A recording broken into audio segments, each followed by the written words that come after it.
صلی علی نبینا صلی علی محمد۔ الحمدللہ رب العالمین والصلاة والسلام علی سید الاشرف الانبیاء والمرسلین، اما بعد۔ اعوذ باللہ من الشیطان الرجیم، بسم اللہ الرحمن الرحیم۔ السلام علیکم ورحمۃ اللہ وبرکاتہ۔ ناظرین و سامعین، آپ دیکھ رہے ہیں خصائل نبوی صلی اللہ علیہ وسلم کا خوبصورت پروگرام، اور اس پروگرام میں آقا دو جہاں،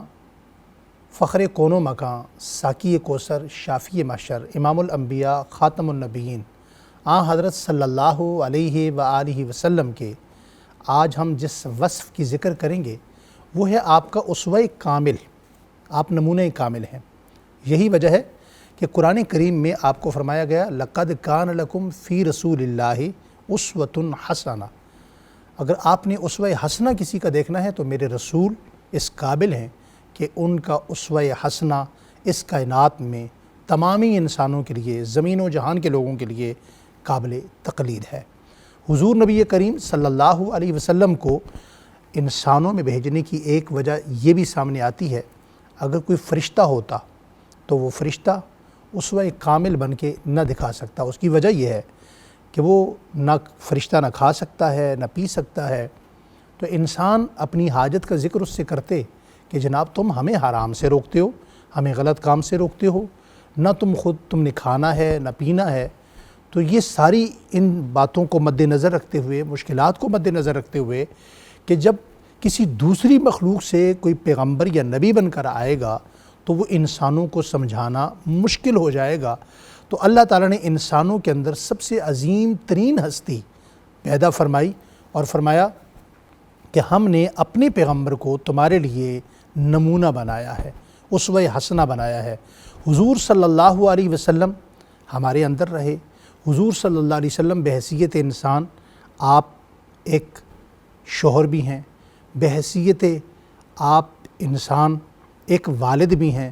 آپ کی اولاد بھی ہے، آپ کے بچے بھی ہیں، آپ کا عشیر بھی ہے، آپ کا قبیلہ بھی ہے، آپ کا کنبہ بھی ہے، آپ کے حلقہ احباب بھی ہیں، آپ کے رشتہ دار بھی ہیں، آپ کے مریدین بھی ہیں، آپ کے صحابہ بھی ہیں، آپ ایک اسٹیٹ کے ہیڈ بھی ہیں، آپ پوری کائنات کے نظام چلانے والے ہیں، آپ پر قرآن بھی اترتا ہے۔ ان ساری چیزوں کو سامنے رکھ کر حضور صلی اللہ علیہ وسلم نے اس کائنات کے ایک ایک انسان کے لیے نمونہ بن کر دکھایا۔ وہ انسان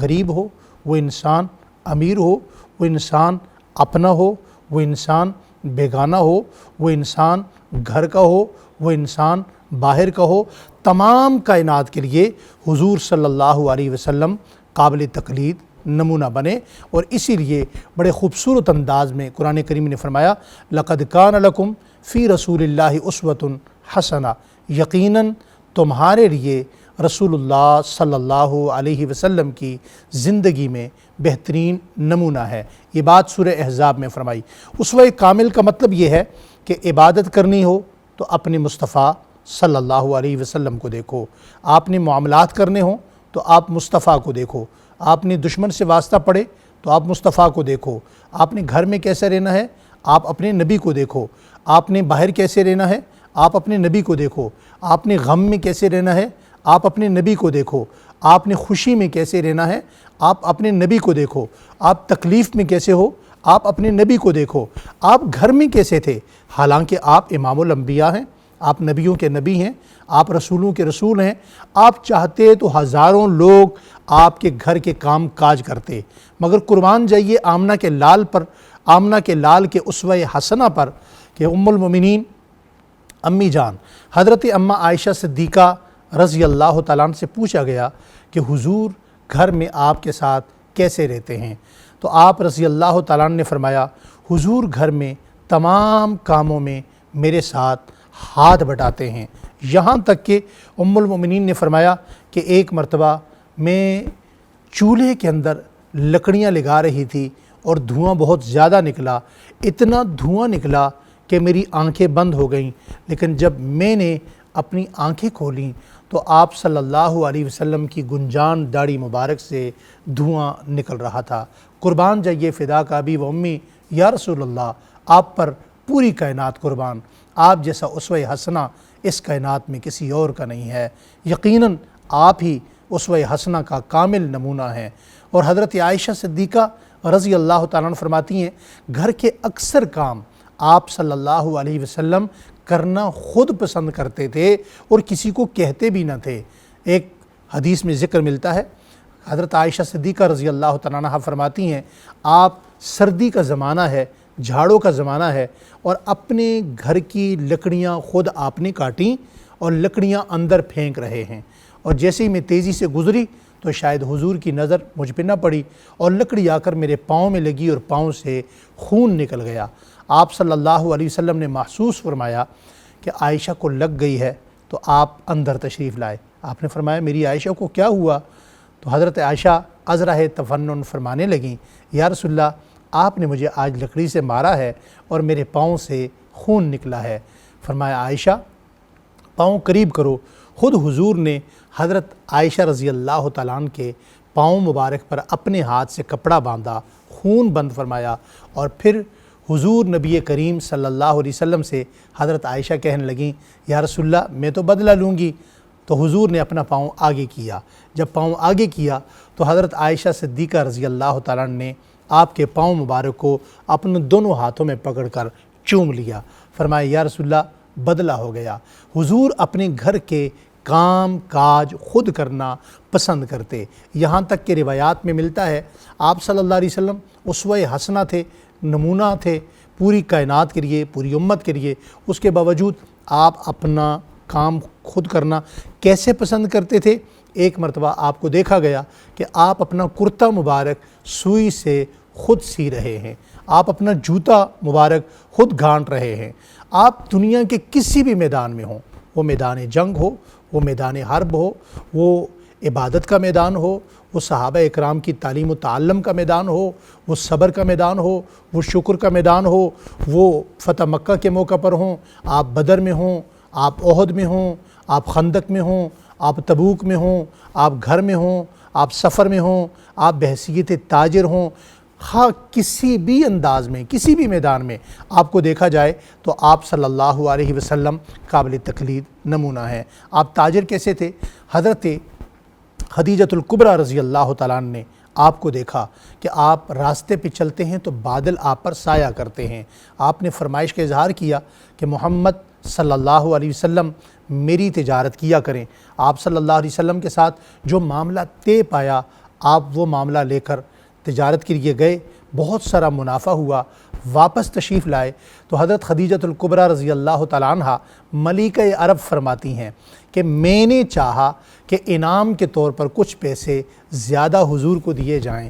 اور حضور نبی کریم صلی اللہ علیہ وسلم سے کہا کہ وہ جو آپ کے ساتھ معاملہ طے ہوا تھا وہ پیسے میں نے آپ کو دے دیے، تو یہ بطور انعام کے آپ کو دیے جا رہے ہیں۔ آپ صلی اللہ علیہ وسلم نے فرمایا نہیں، آج ہم بونس کے چکر میں ہوتے ہیں، کام نہ کرنے کے باوجود بھی ہم انعام کے چکر میں ہوتے ہیں، اور ہماری جو آج ہمارے اندر کی جو کیفیت ہے وہ اتنی بدل چکی ہے کہ ہمارے ہاں نیکی چھوٹی ہوتی ہے، تختی بڑی ہوتی ہے، نیکی چھوٹی ہوتی ہے، کیمرہ بڑا ہوتا ہے، اور نیکی چھوٹی ہوتی ہے، بینر بڑا ہوتا ہے۔ ہم اپنی کوئی کام نہ بھی کریں تو اس کے دکھاوے کے چکر میں ہوتے ہیں، عجب کے چکر میں ہوتے ہیں، اور تصنع اور ریاکاری ہمارے بال بال سے ٹپکتی نظر آتی ہے۔ مگر حضور نے ایک لمحے کے لیے بھی اپنے چہرے سے اور اپنی عادات سے یہ محسوس نہیں کروایا کہ خدیجہ میرے جانے کی وجہ سے آپ کو اتنا فائدہ ہوا۔ حضرت خدیجہ نے محسوس کر لیا۔ حضور نے فرمایا یہ جو آپ بطور انعام کے رقم مجھے دینا چاہتی ہیں یہ میں نہیں لوں گا، کیونکہ میرے ساتھ جو رقم آپ کی طے ہو چکی میں وہی لوں گا۔ اور حضور صلی اللہ علیہ وسلم میدان تجارت میں کیسے تھے؟ لوگ رلی ملی کھجوروں کو مکس کر دیا، کچھ گیلی کھجوریں کچھ خشک کھجوریں مکس کر دیں، ان کا وزن زیادہ بن گیا تو اس طرح بیچنے لگے۔ آپ صلی اللہ علیہ وسلم کی کھجوروں میں بھی کچھ کھجوریں ایسی تھیں جو گیلی تھیں، کچھ ایسی تھیں جو خشک تھیں، تو آپ نے گیلی کھجوروں کو الگ کر دیا اور خشک کھجوروں کو الگ کر دیا، ان کا ریٹ الگ کر دیا، ان کا ریٹ الگ کر دیا، اور آنے والے کو بتایا کہ یہ کھجوریں یہ مال گیلا ہے، یہ خشک ہے، اس کی یہ قیمت ہے، اس کی وہ قیمت ہے، تو اس پر بھی آپ صلی اللہ علیہ وسلم کو منافع ملا۔ گویا میدان تجارت میں بھی آپ قابل تقلید نمونہ تھے۔ میں اپنے تجار بھائیوں سے کہوں گا جو مارکیٹ میں بیٹھے ہیں، آج ہم نماز پڑھتے ہیں 5 وقت کی، آج ہم مسجدیں بناتے ہیں، ہماری مسجدوں کے مینار بہت بلند ہیں، ہم اول وقت پہ نماز پڑھنے کے لیے بھی جاتے ہیں، اور ہم دعوت کا کام بھی کرتے ہیں، تبلیغ کا کام بھی کرتے ہیں، دین کا کام بھی کرتے ہیں، مگر جب ہم بازار میں اپنی شاپ پر بیٹھتے ہیں، جب بازار میں اپنی دکان پر بیٹھتے ہیں، اپنے کاؤنٹر پر بیٹھتے ہیں، تو وہاں ہماری عبادت کہاں جاتی ہے؟ وہاں ہم رسول اللہ صلی اللہ علیہ وسلم کو کیوں بھول جاتے ہیں؟ کیا میدان تجارت میں حضور صلی اللہ علیہ وسلم قابل تقلید نمونہ نہیں ہے؟ آج کون سا ایسا شعبہ ہے جس شعبے میں ہمارے ہاں ملاوٹ نہیں کی جاتی؟ دودھ والا کیا دودھ میں ملاوٹ نہیں کرتا؟ مسالے والا کیا مسالے میں ملاوٹ نہیں کرتا؟ منڈی میں بیٹھے ہوئے لوگ کیا جھوٹ بول کر اپنا مال نہیں بیچتے؟ اگر آپ پیسے لے کر جائیں اور آپ ان سے یہ کہیں کہ قیمت جو آپ بتا رہے ہیں میں اسی قیمت میں چیز خریدوں گا، مگر میں چیز اپنی مرضی سے اٹھاؤں گا، تو منڈی والا فروٹ فروش جو ہے، سبزی فروش، وہ کبھی بھی آپ کو اپنی مرضی کی چیز نہیں دے گا۔ کیوں کہ ہمارے ہاں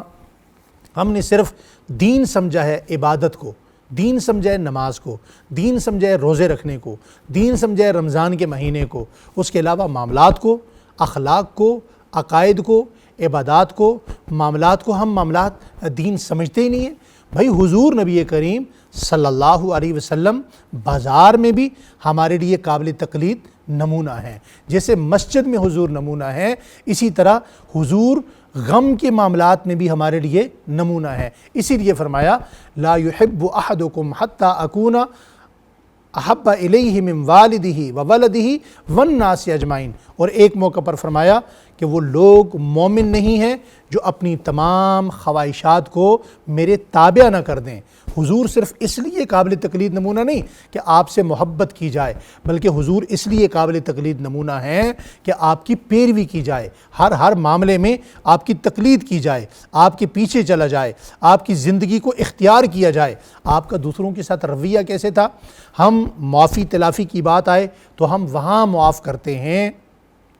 جہاں ہمارا بس نہ چلے، جہاں اگلا بندہ طاقتور ہو۔ ایک عرابی آیا، آپ صلی اللہ علیہ وسلم کے گلے میں سبز رنگ کی چادر تھی جس میں کچھ دھاریاں تھیں، تو صحابی رسول حضرت انس رضی اللہ تعالیٰ عنہ فرماتے ہیں میں نے دیکھا کہ اس عرابی نے وہ چادر اتنی زور سے کھینچی حضور کو اپنی طرف مخاطب کرنے کے لیے کہ آپ صلی اللہ علیہ وسلم کی خوبصورت گردن پر نشان پڑ گئے، اور آپ کی آنکھوں کا جو رنگ تھا وہ بھی پھر گیا۔ اب یہ نجرانی چادر جو حضور کے گلے پہ آئی تو وہ چادر قدرتی طور پر بھی سخت ہوتی ہے تو اس کے اثرات بھی پڑے، مگر ایک لمحہ کے لیے بھی حضور صلی اللہ علیہ وسلم نے اسے کچھ نہیں کہا۔ حضور نے اس کی طرف چہرہ دیکھ کر مسکرا کے فرمایا کیا چاہتے ہو؟ وہ کہنے لگا یا رسول اللہ مجھے کچھ مال دیجئے۔ تو آپ صلی اللہ علیہ وسلم کے پاس اس وقت جو کچھ تھا، باوجود اس کے کہ اس نے جو انداز اختیار کیا، جو بیہیویئر اور رویہ اختیار کیا وہ ٹھیک نہیں تھا، مگر اس کے باوجود آقا دو جہاں صلی اللہ علیہ وسلم نے بڑے پیار سے اس کی پہلے بات سنی، پھر اس کا مطالبہ سنا، اور مسکرا کر جو آپ کے پاس تھا اسے آپ نے عطا فرما دیا۔ یہ آپ صلی اللہ علیہ وسلم کے اخلاق حسنہ تھے۔ آپ صلی اللہ علیہ وسلم سے کوئی اونچی آواز سے بات کرتا تو آپ اونچی آواز سے بات نہ کرتے، نرم لہجے میں بات کرتے۔ حضرت عبادہ بن صامت رضی اللہ تعالیٰ عنہ فرماتے ہیں آپ ہر میدان میں قابل تقلید نمونہ تھے۔ کوئی بندہ آپ سے سلام کرتا تو آپ کے سلام کا انداز کیا ہوتا